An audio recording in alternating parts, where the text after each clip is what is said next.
छत्रपती शिवाजी महाराजांवरती जसा प्रत्येक मावळ्यांचा विश्वास होता ना, तसा प्रत्येक आजच्या मावळ्यांचाही जरांगे पाटलांवर विश्वास आहे. आणि आपण सांगितलं एवढे निस्वार्थ प्रेम समाजावरती महाराष्ट्रावरती करणारे आहेत, म्हणून समाजानं डोक्यावरती घेतलंय. प्रत्येक माणूस फक्त वाट पाहतोय मला जरांगे पाटील कधी बोलवतायत म्हणून. मी सांगू, घरची परिस्थिती पाहिली तर आजपर्यंत कोणीच विचारत नव्हतो. जरांगे पाटलांनी असंही कार्य केलंय, जेव्हा आमच्या गावामध्ये आमच्या परिसरामध्ये एखादा माणूस गरीब घरचा एखादा माणूस म्हणा एखादी बाई जर आजारी पडलेली असेल, वयोवृद्ध असू द्या, त्यांची एक मित्र होती वडीगोद्रीला, डॉक्टर होते. त्यांनी ते पेशंटला उचलायचं, त्या मित्राकडे नेऊन टाकायचं आणि त्याला सांगायचं पेशंट आणि तू जेव्हा पैसे येतील तेव्हा देईल मी तुला.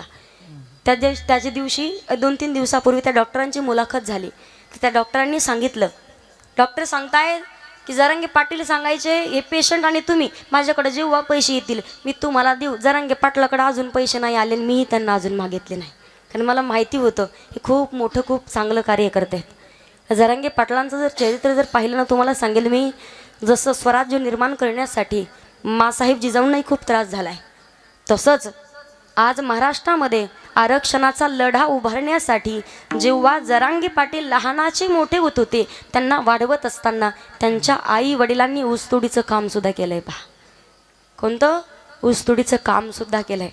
आणि मी सांगेल, येथे एखाद्या डॉक्टराच्या मुलानं डॉक्टर होणं एवढी मोठी गोष्ट नाही. एखाद्या डॉक्टराच्या मुलानं डॉक्टर होणं मोठी गोष्ट नाही. एखाद्या शिक्षकाच्या मुलानं शिक्षक होणं मोठी गोष्ट नाही. पण एखाद्या ऊसतोड कामगाराच्या मुलालाही महाराष्ट्रानं डोक्यावर घेणं ही खरंच मोठी गोष्ट आहे. आपण पाहतोय ऊसतोड कामगारांचं वय, ऊसतोड कामगारांचं काम म्हणजे सोपी गोष्ट नाही. जेव्हा पाहतो आपण, तुम्हाला माहिती का नाही मला माहिती नाही, पण तो अनुभव मलाही स्वतः जवळून आहे. कारण माझे आई वडील ऊसतोडी करत होते अगोदर, अगदी 4-5 वर्षापूर्वी. तो काय त्रास असतो फक्त आपल्याला माहिती असतं की ज्या परिवारात ज्या कुटुंबामध्ये ती माणसं असतात, पहा, माणसाला नक्कीच काहीतरी कार्य घडण्यासाठी काहीतरी निर्माण करण्यासाठी अगोदर खूप त्रास सहन करावा लागतो. ऊसतोड कामगारांचं जर आपण पाहिलं ना, जेव्हा ते ऊसतोडीसाठी जातात 60-70 हजार 80 हजारासाठी 6 महिने ऊस तोडतात, रात्रंदिवस एक करतात. रात्रीच्या 12ला 1ला आणि 2-2:30 वाजता ऊस तोडायला जाताना मी पाहिलंय. माझे आई वडील जायचे रात्री 2-2:30ला ऊस तोडीला जायचे. घरी कोण नसायचं. पहाटे 4 वाजता आम्ही उठणार, काम वगैरे सगळं असायचे, जनावरे सगळं पाहायचं. पण मी सांगेल, माणसाची परिस्थिती माणसाला खूप काही शिकवत असते. पहा, कदाचित कधी कधी वाटत असतं कीर्तनकार म्हटल्याच्या नंतर खूप मोठ्या घरचे असतील, खूप चांगलं असेल, असं नसतं. सगळ्या परिस्थितीमधून जो कीर्तनकार येतो ना, ते कीर्तनकाराचा महाराष्ट्रात कोणी हात धरत नसतो. कारण प्रत्येक परिस्थिती जाण त्यांना असते. जेव्हा ऊसतोड करण्यासाठी एखाद्या परिवारातली खेड्याच्या ठिकाणी जाऊन पहा, अगदी लहान लहान लेकरं, 5वी 6वीचे 3री 4थीचे लेकरं वाऱ्यावरती सोडून आजी आजोबाच्या स्वाधीन करावेत. त्यांना कोण नसतं वारसदार गेल्याच्या नंतर. कपडे धुतलेत का नाही कोणी पाहत नाही, जेवण केलं का नाही कोणी विचारायला नाही. माझे वडील कधी कधी सांगत असतात, पहा, त्यांच्या काळामध्ये 2.5-3 रुपये त्यांना रोज होता. 2.5-3 रुपये रोज. जेव्हा माझे आजी आजोबा ऊसतोडीला जायचे तेव्हा 6 महिने वडिलांनी ते सांगायचे. माझी आजी अजूनही सांगते की माझे वडील ते 3 जण भाऊ, 3 जणांनी अशा दिवडी करायच्या आणि त्या दिवडीमध्ये आपोआपले तुकडे असे वाळून वाळून भाकरीचे ठेवायचे आणि ती पाण्यात भिजून खायचे.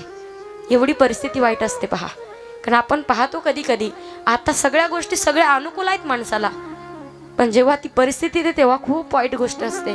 काही सांगतो, गरिबीचे लेकरं जर शेती ऊसतोडीसाठी घेऊन गेले तर त्या आई वडिलांनी ऊसतोडीसाठी निघावं. रात्री पहाटे 2:30-3 वाजता जेव्हा ऊसतोडी करावी, सकाळी टायर भरून काढावं. जेव्हा ती गाडी भरायची ऊसानं ते टायर जर भरलं, ती गाडी भरली, लेकरू जिथं झोपले ना, कधी कधी कित्येक घटना मी ऐकल्यात, स्वतः पाहिल्यात. जेव्हा अजूनही गाडीत बसते, गाडीत फिरते, मी महाराष्ट्रामध्ये फिरते, पण जेव्हा मी स्वतः एखाद्या माणसाची, आमच्या घराच्या समोरच खूप मोठ्या कोप्या वगैरे येतात, कारखाना जवळ आहे, त्या कोप्यामधलं कोणताही एखादी बाई जरी आमच्या घरी आली ना, तर त्यांना काहीतरी खायला दिल्याशिवाय मी जाऊ देत नाही. पहा, कारण परिस्थिती खूप वाईट असते. आपण कित्येक प्रसंग ऐकलेत, कित्येक प्रसंग पाहिलेत. ऊसतोडीला गेले, लहान लेकरू होतं, कुठं झोपलं माहिती नाही, टायर त्याच्या अंगावरून गेलं आणि त्याचा मृत्यू झाला. असे कित्येक आपण उदाहरणं, कित्येक प्रकरणं पाहिलेत. ज्या आई वडिलांनी ऊसतोडी ज्या लेकरांसाठी करतायत, ते लेकरू जर त्या टायर खाली जात असेल तर ती ऊसतोडी करून उपयोग काय आहे? त्या आई वडिलाचं अंतःकरण काय म्हणत असेल? कारण ही जाण कोणालाही असू शकत नाही जे स्वतः जवळून जाऊन पाहतात. जरी गाडीत बसलेली असले ना, एखाद्या माणसं टायरवरती जर चालते ना, त्यांच्याकडे पाहून कधी कधी रडायला येतं. वाईट वाटतं कधी कधी की यांची परिस्थिती आमच्यासारखी बदलली पाहिजे. महाराष्ट्रामध्ये कोणताच माणूस गरीब नाही राहिला पाहिजे. गरीब राहतात, ऊसतोड करतात, लेकराला शिकवायला पाठवतात तालुक्याच्या जिल्ह्याच्या ठिकाणी. लेकरं जरी शिकायला गेले ना, शिक्षण झाल्याच्या नंतर आरक्षण नाही, आरक्षण नसल्यामुळे भेटत नाही नोकरी त्यांना. पण त्या लेकरानं ज्या लेकरासाठी ऊसतोडी करून पैसे भरलेत, 4-5 वर्ष ऊसतोडी त्या लेकरांसाठी केली, आणि त्या लेकराला जर नोकरी भेटत नसेल आरक्षणामुळे, आणि त्या लेकरांनी जर आत्महत्या केली, त्यावेळेला काय अंतकरण म्हणत असेल त्या आईवडिलांचं? जरांगे पाटलांनी स्वतःच्या जवळून त्यांच्या आईवडिलाची अवस्था पाहिली आहे. ऊसतोडी करत असताना काहीच नसतं, परिस्थिती खूप वाईट असते माणसाची. जरांगे पाटलांनी जेव्हा पाहिलं तेव्हा ठरवलं की जो गोरगरीब परिवार आहे, जे गोरगरीब माणसं आहेत ना, त्यांच्यासाठी मला जगायचं आहे, त्यांच्यासाठी मला कार्य करायचं आहे. आणि मी सुद्धा तुम्हाला सांगते पहा, ते कीर्तन भजनं करतोय आम्ही, महाराष्ट्रात फिरतोय, अवघ्या महाराष्ट्र आम्हाला डोक्यावरती घेतोय, पण कुठेही फिरू द्या, गरिबी माणसानं कधी विसरली नाही पाहिजे. कारण देव असा आहे, एखाद्या माणसाला रात्रीतून श्रीमंत करतो आणि एखाद्या माणसाला रात्रीतून गरीब करतो. काही काही जण पाहतो आपण, गरीब परिस्थिती असते, श्रीमंत झालेत, खूप काही प्रॉपर्टी त्यांच्याकडे आहे, पण गरीब माणूस जर त्यांच्याकडे आला. एक व्हिडिओ व्हायरल होत होता पहा, जेव्हा राजकारणी लोकांच्या गाड्या येत होत्या रस्त्यानं, सायकलवरती चाललेला एक माणूस, तुम्ही पाहिला असेल तो व्हिडिओ, सायकलवरती चाललेला गरीब माणूस रस्त्याच्या कडेला उभा होता. पोलिसाच्या गाड्या वाजतायत, लाल दिव्याच्या गाड्या वाजत होत्या, सायकल बाजूला घेतली, बाजूला उभा राहिला. पण जे बाकीचे पोलीस होते ना, ते पोलिसांनी त्या गरीब माणसाला, याला बोलतील सरकार लोक, साहेब लोक याला बोलतील म्हणून गरीब माणसाला त्यानं ढकलून दिलं रस्त्याच्या खाली, सायकल घेऊन पडला तो माणूस. मग मला सांगा, ज्या माणसानं गरिबीत जन्म घेतलाय, गरिबीमध्ये त्याचा जन्म झालाय, त्याचा गुन्हा आहे का? त्या माणसाचा गुन्हा आहे का तो?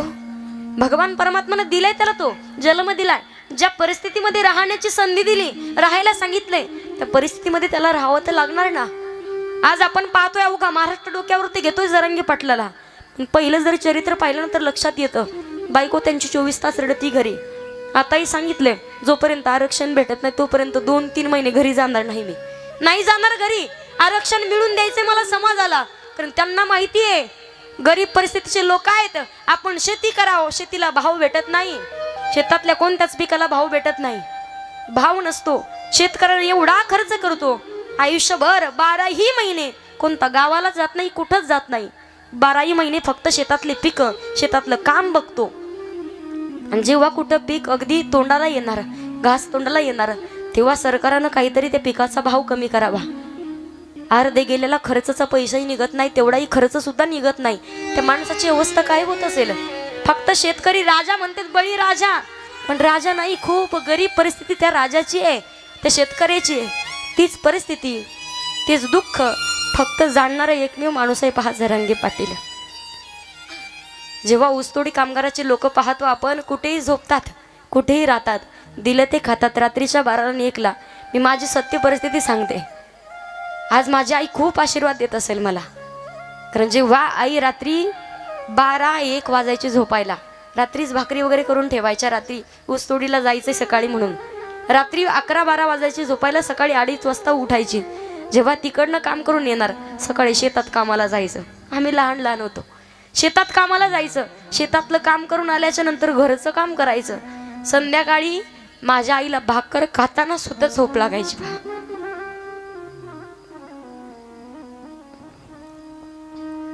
ती स्वतः पाहिली जवळून परिस्थिती, तेव्हा लक्षात येते पहा. जेव्हापासून मी कीर्तनकार झाले तेव्हा एक कविता, तेव्हापासून मी प्रत्येक कीर्तनात म्हणायचे पहा, प्रत्येक कीर्तनात म्हणायचे. एक सुंदर कविता आहे. जेव्हा मला ती कविता जेव्हा ऐकायला भेटली, जेव्हा मी ती कविता ऐकली, ती कविता ऐकून फक्त मला असं वाटलं की ज्या कवीने ही कविता तयार केली असेल ती माझ्यावर तर केली नसेल ना. ती कविता अशी होती, माझ्या डोळ्यातलं आसव, माझ्या डोळ्यातलं आसव, कुणी माय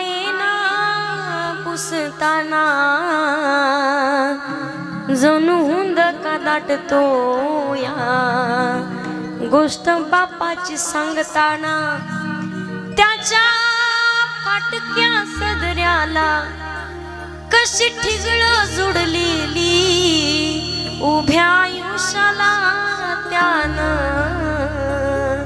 जशी कातर लावलेली मला कसं होत या कोणी बाबा म्हणताना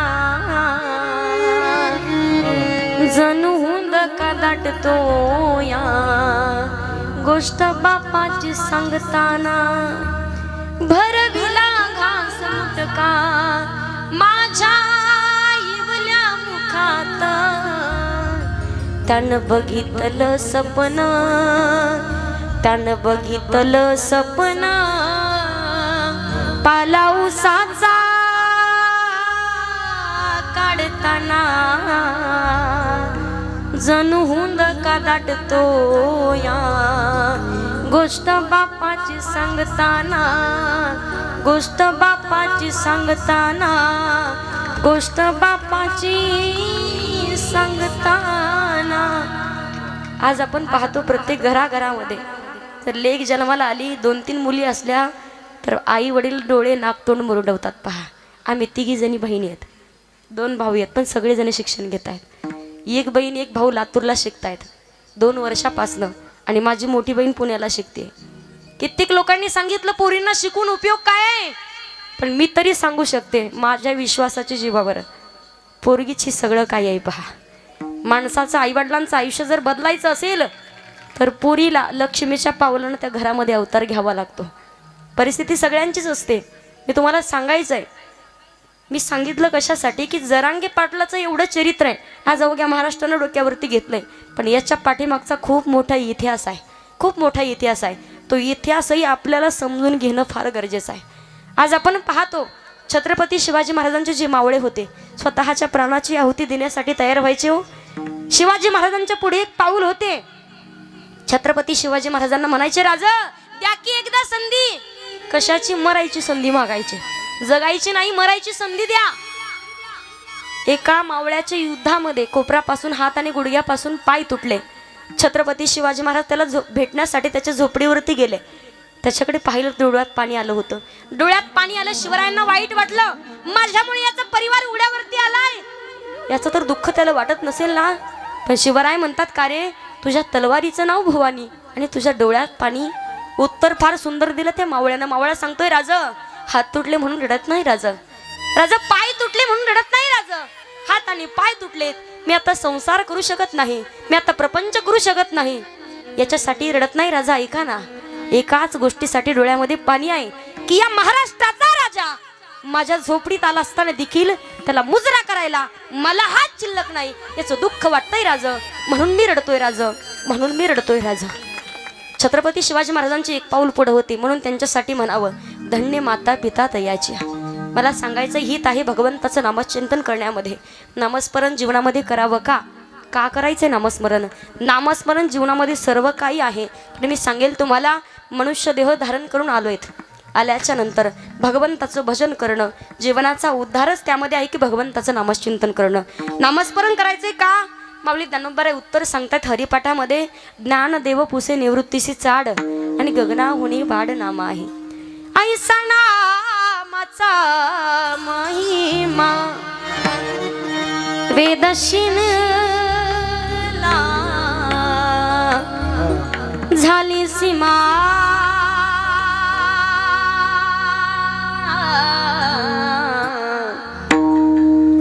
घेता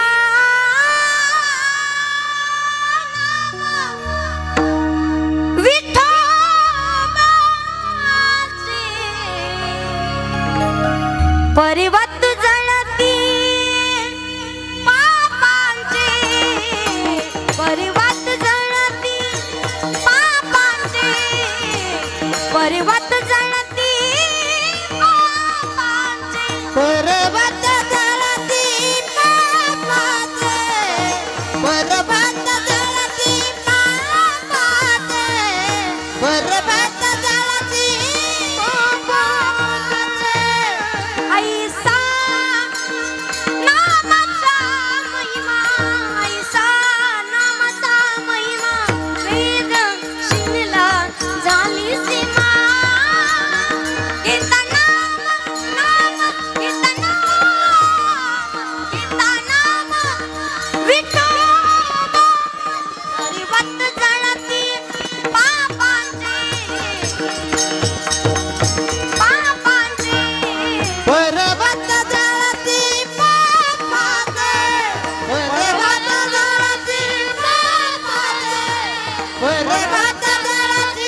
घेता नाम विठोबाचे पर्वत जडती पापाचे ऐसा नामाचा महिमा. तेच नाम आपल्या मुखामध्ये नसेल तर नामाविना मुख आणि सर्पाचे ते बिळ.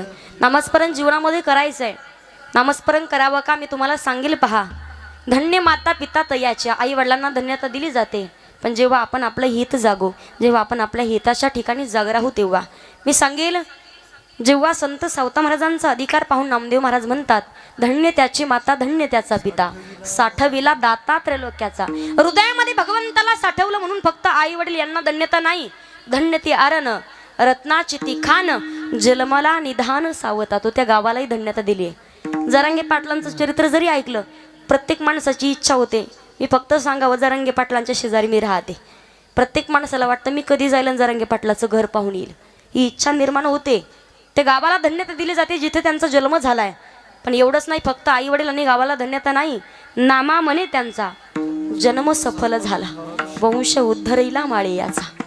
त्यांच्या कुळालाही धन्यता, त्यांच्या कुळालाही धन्यता दिली जाते. पूर्ण जन्म त्यांचा सफल झाला असं ठरलं जातं. पण कधी जेव्हा हृदयामध्ये भगवंताला साठवलं, हिताच्या ठिकाणी जागे होते, अखंड कंठामध्ये भगवंताचं नामचिंतन होतं. म्हणून आपुलिया हिता जो असे जागता, धन्य माता पिता तयाची. आणि अशाच वडिलांच्या पोटी जेव्हा सात्विक विचाराची मुलं आणि मुली जन्माला येतात, त्यांचा आनंद